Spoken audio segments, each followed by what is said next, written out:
Assalamualaikum warahmatullahi wabarakatuh. Alhamdulillah, salatu wassalamu ala rasulillah, amma ba'd. Kaum muslimin yang dirahmati Allah subhanahu wa ta'ala, kami masih sangat tergelitik kaum muslimin ya, dengan para youtuber aswaja yang dengan PD-nya menantang-nantang debat para asatid salafi kaum muslimin ya.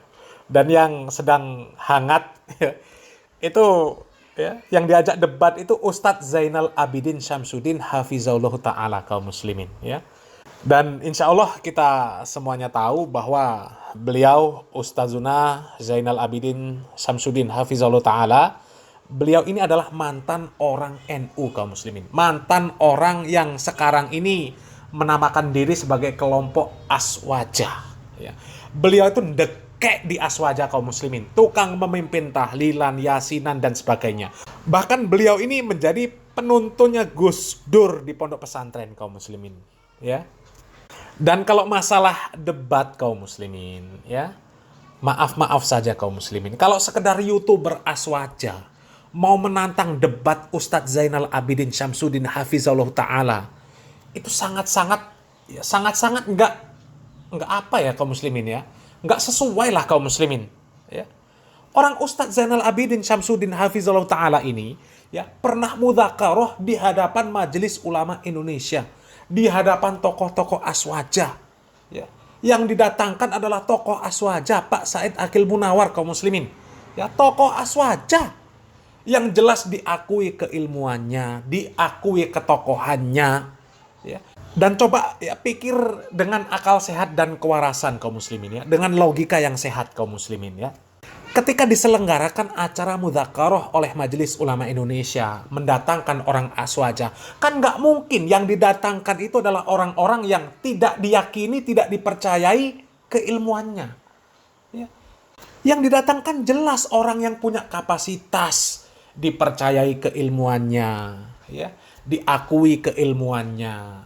Jelas tokoh dari Ormas Nahdlatul Ulama ya, bukan sekedar ya cuma sekedar youtuber yang nggak punya nama ya, kemudian nggak diakui keilmuannya, nggak diakui ketokohannya ya, bukan sekedar ya selevel itu kaum muslimin. Dan ketika mudzakarah di hadapan Majelis Ulama Indonesia, di hadapan tokoh-tokoh aswaja, ya, semua tuduhan-tuduhan terhadap para asatid salafi, terhadap dakwah sunnah, dilontarkan semuanya kaum muslimin. Ya, akan tetapi apa?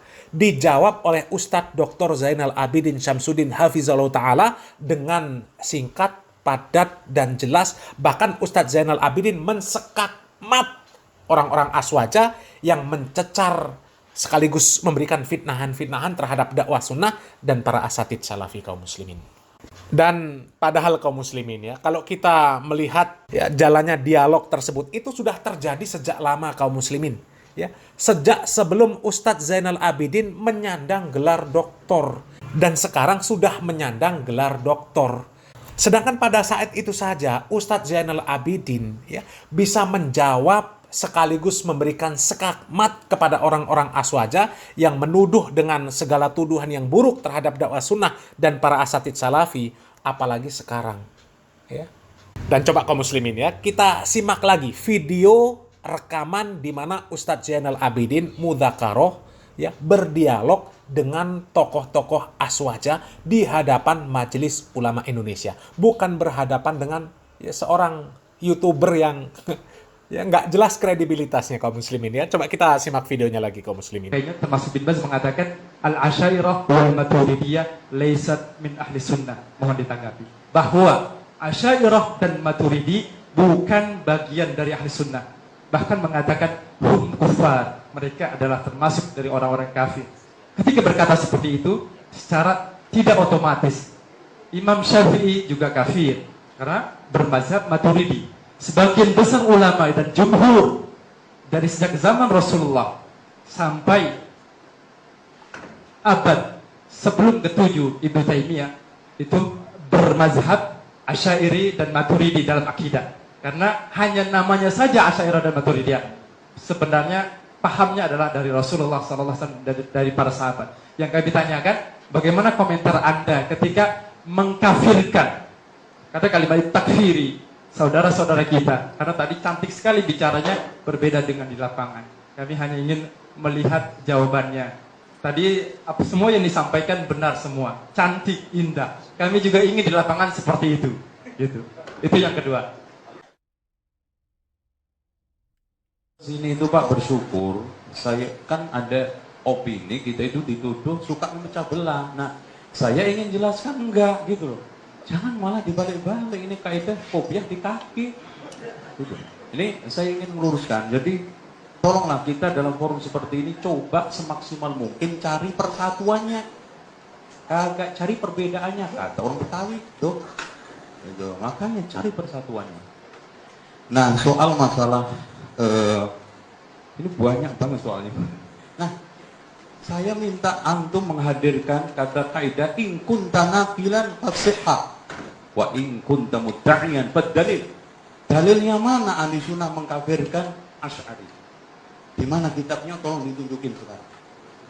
Terus kemudian karena kalimat kafir ini berbahaya, Pak. Karena Rasulullah mengatakan man qala li akhihi ya kafir faqad ba'a bi ahaduma. Terus gini, kita tuh kalau ngomong agak sedikit ilmiah akurat, Imam Syafi'i Maturidiyah, lahirnya duluan di Mas.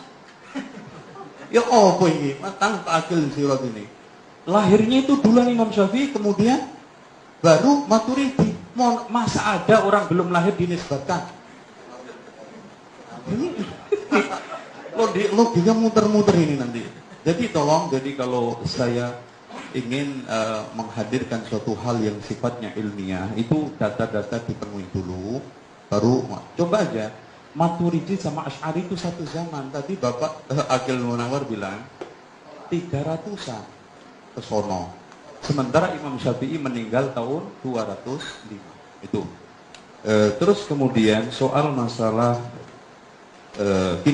saya tadi alhamdulillah dikasih amanah sama Bapak Kiai Haji Akil Munawar untuk membedakan salaf sama khalaf. Salaf istilah lughawiyan atau syar'i. Kalau lughawi ya orang yang lebih dulu daripada yang sekarang ini akhir khalaf namanya, jadi si zaman. Tapi kalau istilahan semua orang yang telah berpijak pada ahli sunnah dan tidak tertuduh membuat kebid'ahan itu semua salah walaupun akhir. Dan semua orang yang tertuduh membuat kebid'ahan dalam agama itu khalaf walaupun awal. Contohnya Wasil bin Atha umpamanya. Itu dan masih banyak Ubaid bin Amr dan yang lainnya. Ini menurut apa namanya? Nah, saya ingin Yahudi tadi. Soal Bapak ya, ini soal NU. Saya siap Pak, jadi sekretaris siap. Iya, siap. Saya datang ke sini lebih bawa baju NU. Cuman katanya Gus Dur, NU itu ada dua, NU kitab sama NU organisasi. Nah, yang NU nyelentang-nyelentang itu jarang baca kitab. NU yang nggak bener itu, banyak yang nggak baca kitab. Coba kalau kita baca I'anatul Thalibin, tahlilan itu nggak boleh. Pak Akil Munawar insya Allah bisa baca di dalam Kitabul Janazah, ngumpul-ngumpul setelah kematian hari ini haram, makanannya mubadir. Loh, sing salah sopo, saya itu cuma menukil kitab. Bahkan putusan Bahsul Masail Banyuwangi dan juga yang ada di mana ini di Tasik, saya semua insya Allah Pak, kitab NU saya masih utuh. Dan saya mendapatkan wejangan dari guru saya Bapak Kiai Najib, tolong kitab ini jaga. Dan tolong terus terang Pak, yang tukang nonton Gus Dur dulu di Jombang saya, nonton kemana-mana itu. Jadi soal masalah berbeda bukan salafi NU. Orang NU aja berbeda kok. Antum nggak percaya Gus Dur sama Muhaimin Iskandar beda nggak? Loh, antum ingin cari perbedaan ini. Tapi saya senang hadir ke sini cari persatuan bersama. Soal salafi yang mana? Antum sekarang melihat ajarannya apa orangnya? Tapi kalau orangnya maaf Pak, salafi itu beda-beda orangnya. Contoh salafi saya dengan Abu Bakar jelas hebatan Abu Bakar. Tapi kita ingin mencari ajarannya kan. Soal orangnya beda-beda. Namanya orang nggak maksum. Antum buat nilai suatu ajaran akan kacau. Makanya Muslim itu lebih baik dinilai dengan Islamnya bukan dengan Muslimnya. Muslim orang ini colongan. Itu datang ke masjid nyolong sandal. Makanya di mana-mana Pak lihat Itu amplifier di masjid itu kan di kerangkeng. Emang marmut? Enggak, karena dicolong orang takut. Makanya ada dialog antara sopir Kristen sama Islam, menang sopir Kristen. Coba. Katanya sopir Kristen, masjid lo kagak ada piano sama kagak ada gitar. Katanya si sopir Islam, emang gedung film ada piano ada gitar? Oh enggak, masjid kami itu kalau ada piano ada gitar hilang. Kotak masjid aja hilang, lo kan menang. Nah, soal masalah sekarang ini, Yahudi Pak, Masya Allah, kita sepakat bahwa kita sekarang ini memelihara sunnah-sunnah Rasul. Itu ada cirinya untuk menyelisih Yahudi. Kalau Bapak nuduh kita kirimin rekening, tolong tunjukin rekening mana yang dari Simon Peres. Kalau sekarang rojak didanai umatnya, tolong tunjukin rekeningnya. Pak, kita ini sekarang, jangankan dari Amerika, dari Saudi susah dapat dana karena dituduh teroris. Itu. Terus terang Pak, karena apa? Casingnya sama. Walaupun saya juga sudah nulis jihad melawan teror, bahkan diserbu sama mereka. Itu loh. Jadi ini soal masalah tuduhan. Nah, soal masalah rokok ini. Saya itu datang ke sini dan saya senang diundang MUI ini karena Anda dengar rokok itu diharamkan MUI, Pak. Yang Anda dengar loh, Pak, nggak tahu itu. Katanya sih ketika saya datang ke Komisi Fatwa karena ada teman saya di sana, ada 2 kelompok yang mengatakan haram, ada 2 kelompok yang mengatakan makruh. Udah gini aja deh, kita kembali ke rokok. Merokok merugikan. Nah, udah. Kalau orang Padang pandai dagang, bukan etnisnya. Padang pandai dagang, orang pinter dagang. Kalau rugi biasanya dihentikan. Itu kalau kita berpikiran, apalagi kalau kita hanya ikut usul fikih tadi, darul mafasid kan gitu. Nah, bagi saya gitu loh Pak. Bagi saya rokok itu merusak kesehatan. Saya dulu merokok Pak, karena kalau nyantri di pesantren NU nggak merokok itu katanya kampung saya ibarat nggak cebok. Ya pasti merokok dan saya usahakan bisa berhenti alhamdulillah. Cuma saya keyakinan ini merusak kesehatan saya, itu aja. Lah Bapak punya keyakinan, monggo kita diskusikan terus. Intinya perbedaan itu ada wahananya. Wa tawasau bil haqqi wa tawasau bis sabr. Soal masalah jihad. Masalah jihad enggak. Cuma kita tidak bisa jihad kecuali harus ada imam. Jangan terus dituduh Syiah loh. Syiah bedanya, kalau Syiah itu ada Imam Mahdi kan gitu. Kita siapa saja, imam yang sudah bisa memberikan rekomendasi untuk memimpin jihad silahkan dengan syarat. Karena gini Pak, ketika kita bicara masalah jihad, itu kan nyerbu negara. Kalau nggak pakai izin imam, masuk nyerbu bareng-bareng, ayo mana negara mana yang kita serbu? Wah, Singapura aja rame-rame. Atau nggak usah ke Singapura, ke Glodok aja, ghanimahnya gede-gede komputer. Dan nanti kalau sekarang kita itu nyerang, menang kan dapat rampasan perang, Pak.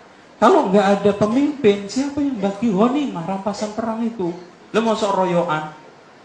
Saya komputernya. Terus kemudian kan namanya perang itu kalau menang, nawan tawanan. Nah, tawanan itu ditawan, dibebaskan, atau dijadikan budak. Ini juga kebijakan imam. Makanya Allah mengatakan, yas'alunaka kepada siapa? Imam. Anil anfal. Itu. Jadi itu adapun madhab, saya seperti Pak Akil Surat. Nggak ada, Pak Akil Munawar, maaf. Nggak ada perbedaan. Madhab itu dari kalimat, insya Allah Bapak Kiai tahu semua dari kalimat dahaba. Madhab berarti tempat berjalan. Kita menuju Quran Sunnah. Nah, kalau saya sekarang dalam satu masalah, kadang-kadang mantep Imam Ahmad, silahkan terjadi. Tapi dalam satu saat, saya mantep Imam Malik. Contoh aja, kita kadang-kadang menggunakan di Indonesia saja Pak, orang awam ya. Semuanya Imam Syafi'i. Giliran sekarang jual kulit kurban. Apa itu pendapatnya Imam Syafi'i? Yakin kalau kita buka kitab-kitab kitab-kitab itu pendapat yang membolehkan jual jual kulit kambing adalah pendapatnya Imam Abu Hanifah. Loh kan? Enggak boleh, kan? Contoh aja sekarang banyak orang NU yang sekarang bayar zakat fitrah pakai uang. Padahal Imam Syafi'i mengatakan haram, nggak boleh. Loh. Berarti di sini memang terjadi dua. Nah, saya itu memilih NU kitab. Nah Bapak terserah mau NU organisasi ya itu jalan masing-masing. Tapi saya lebih memilih NU kitab. Tadi semua ucapan saya ingin pertanggungjawabkan di hadapan Allah melalui kitab-kitab yang ada. Karena pada dasarnya gini loh Pak, kita ini kan orang atba, pengikut. Dan senior kita adalah ulama-ulama itu. Dengan kita mengikuti, insya Allah, ya oke, demikian. Saya kira yang bisa saya sampaikan itu, dan mudah-mudahan saya berharap pertemuan ini berlanjut dan semakin kerak-kerak hati ini ada ketemu dan berangkatnya semua watawasau bil haqqi watawasau bis sabr. Coba kaum muslimin ya, ini dialog antara asatid salafi dengan orang-orang aswaja kaum muslimin ya, dan difasilitasi oleh Majelis Ulama Indonesia. Sudah barang tentu yang menjadi utusan dari orang-orang aswaja itu orang-orang yang jelas diakui keilmuannya kaum muslimin. Ya, nggak mungkin sekelas ya, orang yang nggak dikenal sama sekali, nggak dikenal orangnya, nggak dikenal keilmuannya, kemudian diutus untuk melakukan dialog atau mudzakarah di hadapan Majelis Ulama Indonesia. Kan nggak mungkin. Pasti dipilih orang-orang yang punya kredibilitas kaum muslimin. Dan tuduhan-tuduhan terhadap dakwah sunnah yang katanya mengkafirkan, menyesat-nyesatkan, membid'ah-bid'ahkan dan sebagainya, ya itu ada dari kalangan awam sampai para tokoh-tokohnya kaum muslimin. Ada.